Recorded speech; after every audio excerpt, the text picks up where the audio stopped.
All right, hello and welcome to my Facebook Live series. My name is Doyle Buehler, and today I'm talking about digital discovery question and answer for Friday, September the 8th, 2017. So thanks for joining me. Feel free to ask any questions, any feedback, any comments, you name it. Please enter it in the comments below. Let's get started. Today I wanted to be talking about three things related to websites and how websites are built and that sort of thing. And one of them is open source versus proprietary platforms, what your site is probably missing, and how you need to evolve your website as well, as things in digital are changing rather very quickly. So just a quick intro. Welcome again to the Digital Leadership Facebook Live series. My name is Doyle Buehler, and my goal is to help understand and pursue what matters most in your digital business and how to make a difference with your digital strategy through enhancing and help enterprise and entrepreneurs scale, grow, and disrupt their business and sales through digital leadership. And I'm the author of the book, The Digital Delusion. The overall purpose of the important question: what real-world digital strategies actually work for me in my business? And of course, there's no one-size-fits-all, but the goal here is to help you decide which strategies can work best for you.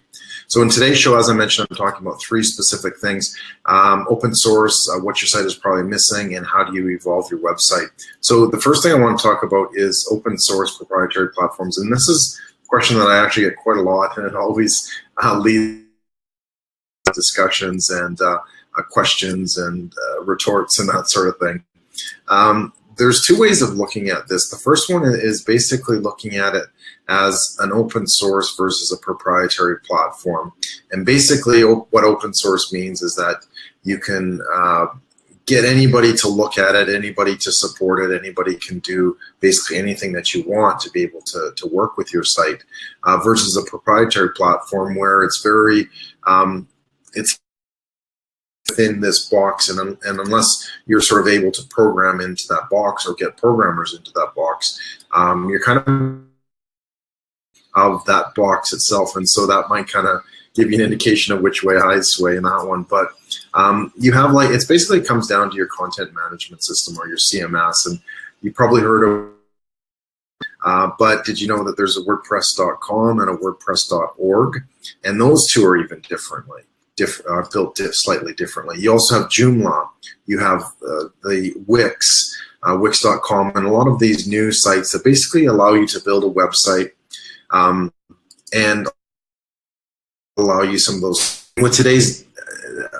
artificial intelligence and that sort of thing that we're developing, there's more that are coming on. They're supposedly create a site in minutes, and it's actually looking at how you can actually do that. The technology, get into that a little bit sooner in terms of what can actually happen to websites and what we have to sort of prepare for. But back to the discussion on proprietary platforms. Basically, it comes down to how do you feel about the future of your site, and how do you feel about sort of letting go of the sort of the control and that of your site. So if you have, for example, a proprietary platform that somebody else has built, that somebody else needs to give you access to, then that's basically considered a proprietary platform. And so you'll have to find the expertise within that platform. And I know there are some companies that build specific content management systems, and that's their business, which is, but business owner, you kind of have to look outside of, okay, what is just, because your business is not just a website, that's one piece of it, but you have to look at how is your website interacting with everything else that you do. And if it kind of restricts you in terms of what you can interact with, what you can do with it, how you can do things, how your customer, exchanges information and that sort of thing, then you might want to look more at sort of an open source platform. If I may, the WordPress, and I usually get them mixed up as well, but WordPress.com, that's basically, it's similar because it's like a blog post rather. So you can create, it's a WordPress, so mine could be doylebuehler.wordpress.com type thing. Whereas if you go with WordPress.org, this is where you sort of grab the CMS and you implanted onto your own domain that you're hosting as well. So it's a matter of deciding, again, what are your overall goals. There isn't any necessarily a right answer per se, but what is really important is that you kind of look at that long-term effect of what you want to be doing with your website. If you're not too concerned about those things, then obviously go with something that has a proprietary platform that they do all the sort of the heavy lifting and that sort of thing. But again, if you're looking at integrating it better, creating more of a better user experience, then look at an open source platform like WordPress.org, because again, that gives you the ability and the flexibility to hire a developer from anywhere around the world. So it doesn't matter what you're doing, how you're doing it. You can take things off, you can get help, you can get support. And at the end of the day, that's really, I believe, what the most important thing. It's not necessarily that you have that specific system, it's how do you actually get people into it. Which brings in another point as well, is that you have to pay a monthly subscription fee or a yearly subscription fee or whatever, but it's basically a pay per use, a pay for service. So if you stop paying or decide that you don't want to pay anymore, then guess what? They shut down your entire site. And you know, what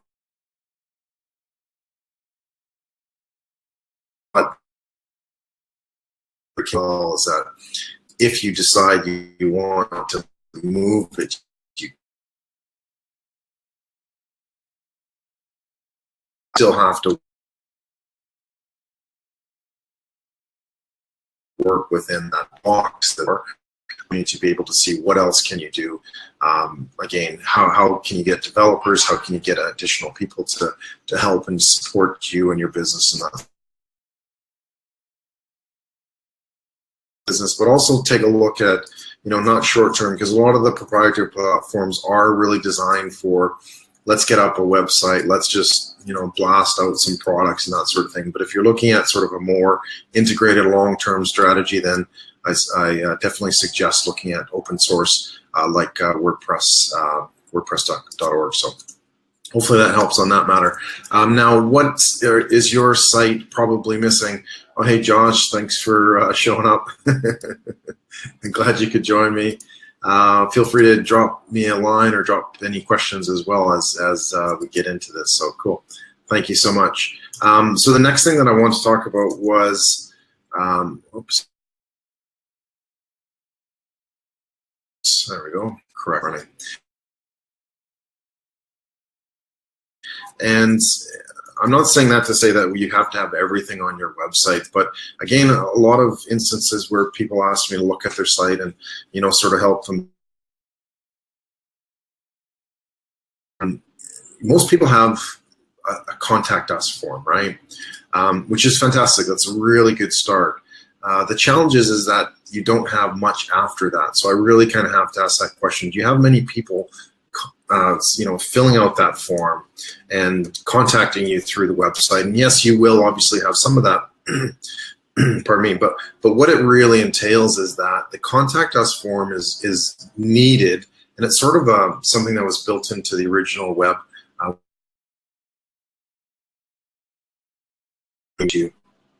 But what's missed today is that there's no sales process. There's no real indication of how do we actually move a customer from a disinterested observer to, you know, purchaser of your goods or services. So we're missing a lot, and a contact us form is it's a starting point. I have a great visual that I'll probably post in the Facebook notes. But those people are only about 3% of your entire visitors, your entire audiences to your website. So if you want to expand that, you have to look at, you know, what gift can you give to them? What tool can you give to them? How can you help them along that journey? And you have to sort of put the website in terms of how do we move your audience from step 1 to step 2 to step 3 to, you know, purchase and or sign up to your service or whatever the case may be. So although the contact us form is great, it really needs a long percent form. So, what do you do with that? And again, sales process into your site, and this is how you get into that social selling side of things as well. But take a look at how do you actually build a process into your website, and what tools do you use, and how do you use them, and that sort of thing. So it's a tricky one, but again, contact us form is great, but you need to take it to that next level. Otherwise, nothing's going to be cool to, if you could get in touch with that additional 67% of your audience that is watching you or talking with you or visiting you or whatever the case may be. So something to consider. And that actually leads me to my last point for today is how do you want to evolve your website? What you started with is not what you're going to be finishing up with. And again, I'm of the belief that you need to take a look at the long-term strategy of what you're doing with your business. And part of that is deciding, okay, what is the value that I'm going to deliver today? What is the value that I'm going to be and what is the value I'm going to be delivering, some time from now type thing. And all your decisions and all the builds that you do on your website need to take that into account, because otherwise you'll be sitting with sort of an unrenovated house amongst some nice man. You have to do it not just to keep up with the neighbors, but to develop and grow your strategic business as well, and thinking from a strategic side. So you have to take a look at what is it actually that my customers looking. Are they looking for education? Are they looking to be informed? Are they looking to be, get more, or are they looking for, your latest book? Or are they looking for, some other information that really helps them along that path? And what it comes down to, and what I was talking about in my previous point, was you have to look at more of a sales process or a social selling process, just a process that helps move them along that line. Because even if you think about yourself, when you go to a website, you're going to learn what if you could offer that audience, not just one thing, but another thing and another thing. And what if you could educate them along that pathway? And what if you can, tell them, take them along on your story, and get them informed and get them educated and move them towards that, do they know you? Do they like you? And do they trust you? And will they do business with you? And that's really what you need to do is, again, take a look at the strategic side of things, how to evolve from this point here up to this point here, where we're sort of the number one business of education, or we're the number one business in entertainment, or whatever your specific goal or vision is. And then how do you get them? Mark out those steps. And it's also important that when you're building these sites, don't think that you're going to be up here right at the beginning. And there's an example I use a lot is Facebook, right? If you remember back in the early days in 2006, 2007, or whenever you signed up, if it's outside the last 5 years, Facebook was not a very pretty interface, right? It was very blocky, and there was stuff that you had no idea what was going on, and it was hard to kind of get really to. But the fact is, right? And the fact is that over the last 10 plus years, it's evolved time and time again, and new features and new displays and new user interfaces and that sort of thing. So Facebook 10.0 of what we have now is not Facebook 1.0 is basically my point. So when you start to put websites together, making sure that you're focusing on, let's get the process out there, let's get the website out there, let's start at My Business 1.0. And yes, I want to get up to My Business 10.0, but there's a big gap there, and you're not going to be able to make that unless you have unlimited people and that sort of thing. And most businesses have to manage that. So I'm not saying, set the bar low. I'm saying set the bar high, but know that you're going to have to do some specific steps to get them, because that's the biggest frustrations a lot of businesses have, is that they're wanting their business 10.0, but guess what? You still have to test the process. You still have to build it. You still have to see what people like, to do all this stuff down here at your a business 1.0 to get to your business 10.0. So don't put so much pressure on to say to you and your developers and your business and everybody that says, hey, I want I want business 10.0. You got to start at business 1.0.